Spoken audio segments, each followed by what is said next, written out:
Renseigne-toi et vérifie là avant de porter préjudice à l'honorabilité d'autrui pour finir par le regretter. Sur cette question, c'est ce que j'avais à dire. Le PDS, mais vous l'avez répété, je pense que ce grand moment d'écoute est une bonne occasion pour que droit et justice soient définitivement faits à ma revendication constante d'appartenir à la famille libérale. Et c'est ça qui avait justifié mon retour au PDS, mais pas dans le but de me soumettre à quelque dictat que ce soit ou de renoncer à quelque vérité que ce soit. Et c'est pour cela que je suis allé au comité directeur en particulier dire au secrétaire général national qu'il ne pouvait pas être candidat. Mais s'il n'est pas candidat, je ne peux pas proclamer que je suis le meilleur ou le plus légitime au PDS. Il y a d'autres frères et sœurs qui se sont battus pendant de longues années dans le cadre de cette formation politique. Mais il est vraisemblable que dans la tête de la grande majorité des militantes et des militants du PDS, je fais partie des alternatives crédibles à Wade. C'est indiscutable. Et ça, c'est un avantage considérable que je n'entends pas abandonner. Mais j'ai été exclu.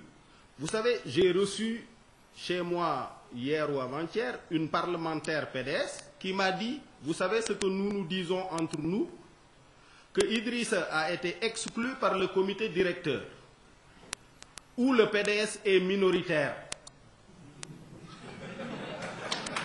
Nous, les PDS, nous ne t'avons pas exclu. Comme Wade a retiré sa candidature, parce que reculer dans cette loi-là et nous dire qu'il ne comptait que sur 25%, c'est nous donner la preuve qu'il a retiré sa candidature. Il ne faut surtout pas que tu ne songes pas à nous. Voilà.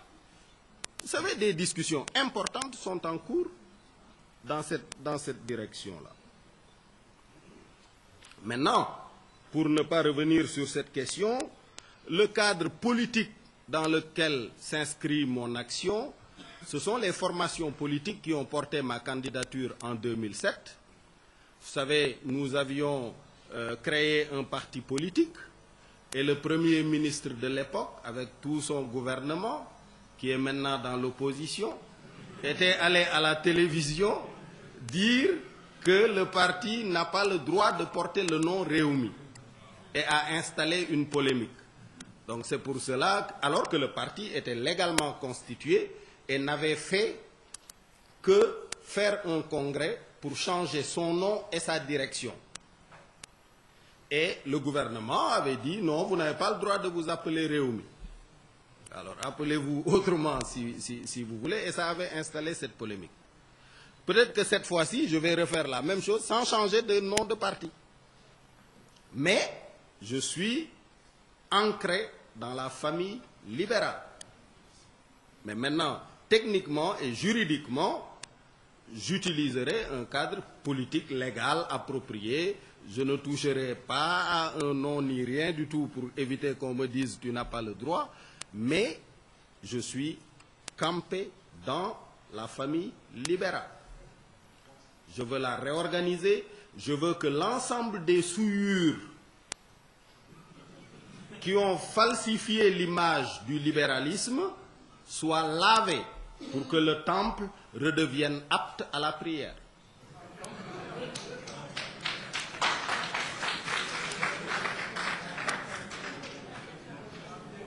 Sur ma candidature,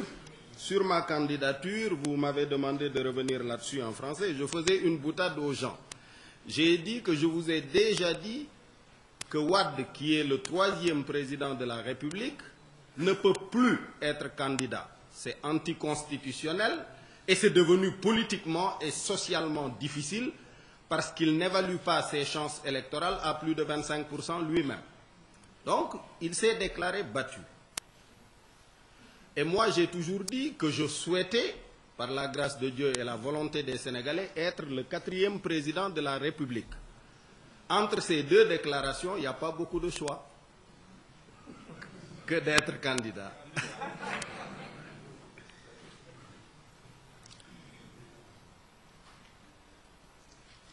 Alors, je ne souhaite pas vraiment parler de celui dont vous parlez, dont l'oncle ne parle pas la langue naturelle ou qui ne parle pas la langue du Sénégal. Je ne veux pas rentrer dans cela. Alors, beaucoup de candidats, ce n'est pas une bonne chose. Mais ça ne gêne pas. Parce que le peuple sénégalais, il est mûr. Le peuple sénégalais, il peut choisir quelqu'un qui n'a aucun ancrage territorial, qui n'est connu dans aucun village ou dans aucune communauté rurale et qui va à l'élection, il perdra. C'est vrai qu'au passage, il aura fait perdre aux Sénégalais un peu d'argent, puisqu'on lui aura donné des temps de parole, on lui aura fait des bulletins, mais c'est le coût de la démocratie. Mais je pense qu'il y a des Sénégalais qui travaillent à l'émergence de 3 ou 4 candidatures de très grande qualité qui iront à la compétition, qui s'entendront pour respecter un minimum de règles de conduite, mais ça, ils n'ont même pas besoin d'insister. Le peuple a montré le 23 juin ce qu'il ne tolérera plus, ni à Wade, ni à son successeur. Donc je pense que tout le monde fera de la bonne gouvernance, tout le monde sera attentif à la solution des problèmes réels du Sénégal, plus qu'à ses privilèges propres. C'est une évidence. Donc, l'émergence de ces 3 ou 4 candidatures, j'espère que Benno arrivera à avoir un candidat unique. J'espère que la famille libérale n'en aura pas plus de 2 ou 3. J'espère que la société civile s'organisera peut-être autour de 2 ou 3 candidatures. Mais soyez attentifs aux chiffres électoraux. Nous étions 15 ou 14 la dernière fois en 2007. J'étais 2e avec 15% pour ma première participation. Tanordien était 3e avec 13, Moustapha Niasse 4e avec 5, et les autres, vous voyez le résultat, c'est en dessous de 2 ou 1. Il se trouve aujourd'hui que celui qui avait 55 ne sera pas candidat, et l'électorat libéral aura un choix à faire.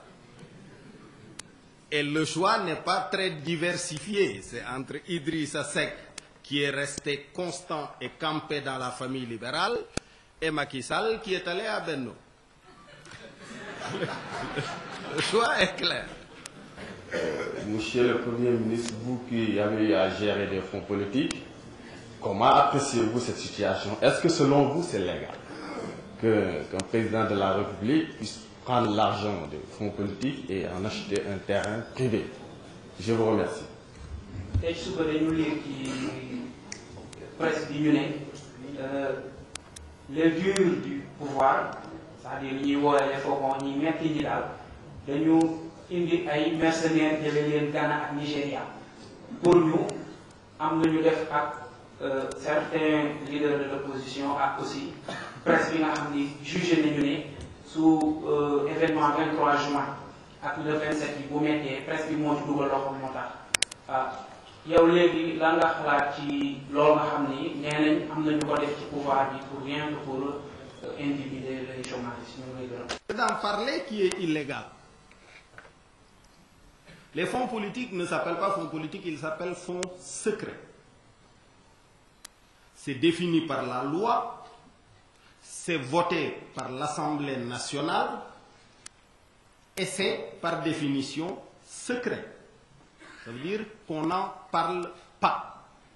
Il n'y a que sous le gouvernement PDS, c'est peut-être un manque de culture d'État, c'est peut-être une volonté politicienne exagérée, qu'on parle autant des fonds politiques. Ils ont toujours existé et ils existent partout dans le monde.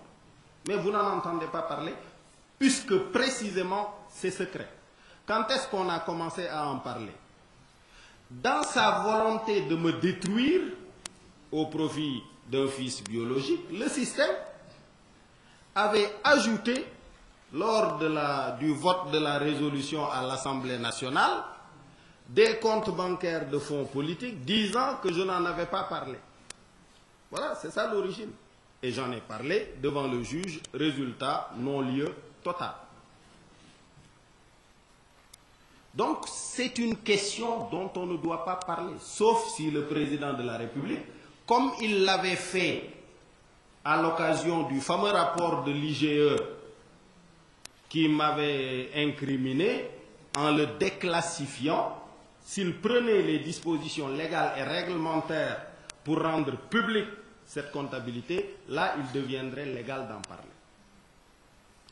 Maintenant, l'usage qui en est fait relève de la discrétion exclusive du président de la République.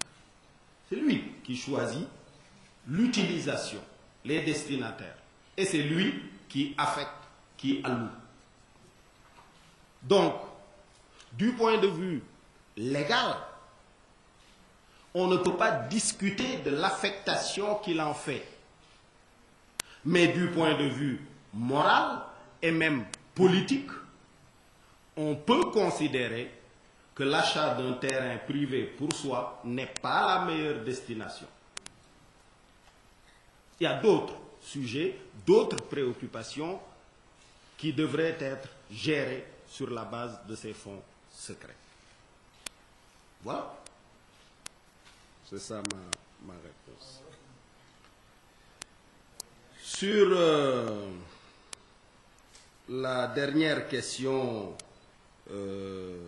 des mercenaires qui sont recrutés par des faucons, en tout cas, personnellement, l'information, je n'ai aucune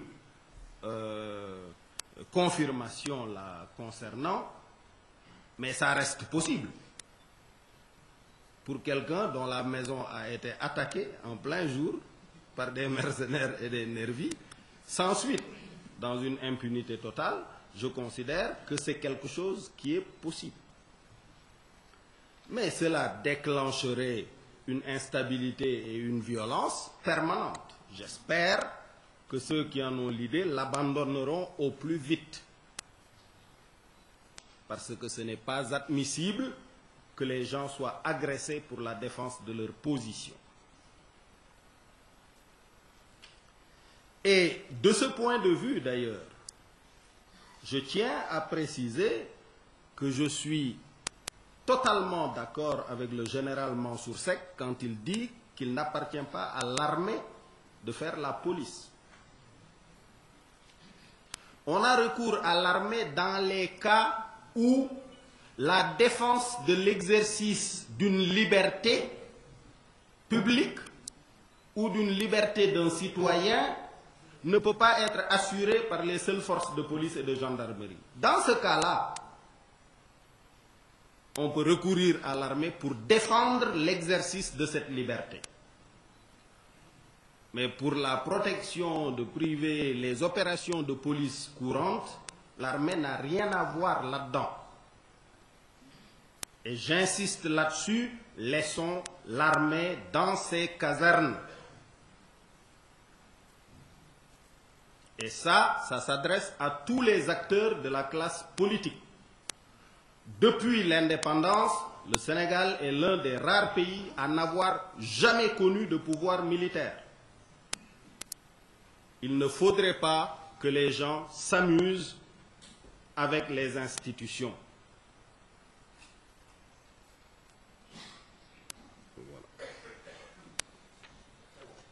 Voilà, cher